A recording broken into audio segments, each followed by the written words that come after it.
මැරුණාට පස්සේ ආච්චි තනියෙන් ඉන්නවා කියන එක පුදුමයක් නෙවෙයි. නමුත් ඔවුන් දෙදෙනා ජීවිතුන් අතර ඉද්දී ඇඟේ පතේ හයිය තියෙද්දීද බඹසර රකිරවන ශ්‍රේෂ්ඨයි.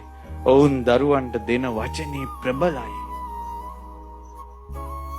මොට්ට පිහියකින් ගස් කැපිල්ලයි තියුණු කඩුවකින් ගස් කැපිල්ලයි කියන්නේ දෙකක්. ඇතුළත වනසාගත්ත කෙනෙක් අන් අයට අවවාද කරනකොට වචන කොච්චර තිබ්බත් ඒක යන්නේ. පිරිසිදු කෙනෙක් අන් අයට අවවාද කරනකොට ඒ වචන ටික යනවා. ඔය අරුබුදේ එනවා දැන් අනාගතේ. කොමක් දෙන්න අරුබුදේ? දැන් කොල්ල කෙල්ල ටික ෆෝන් වලින් විනාශ වෙනවා.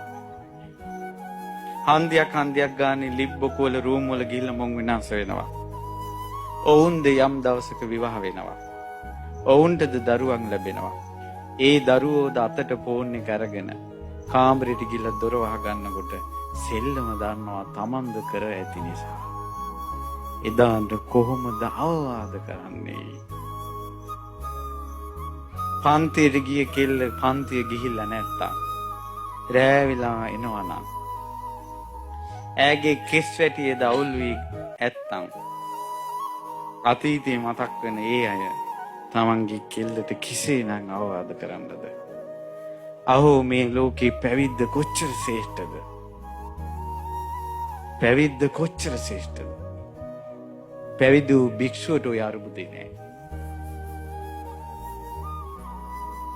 අනිත් අනාගතේ දරුවෙක්වත් දැහැමින් හදන්න ඕන කියන අර්ථයෙන් තමන්ගේ ජීවිතේ සුමඟට ගන්න. හැබැයි පින්වත්නි, මා ඔබට ධර්මයේ කියද්දී මා ඔබට කිව්වා මේ කර්ම ඔබ මැරෙනකල් බලාගෙන සිටිනවා කියලා.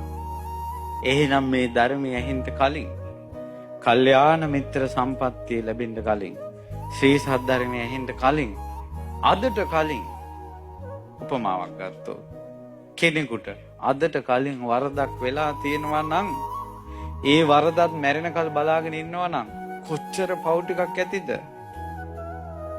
දැන් කොහොමද බේරෙන්නේ? ඒටද උත්තරයක් තියෙනවා. පින්වත්නි,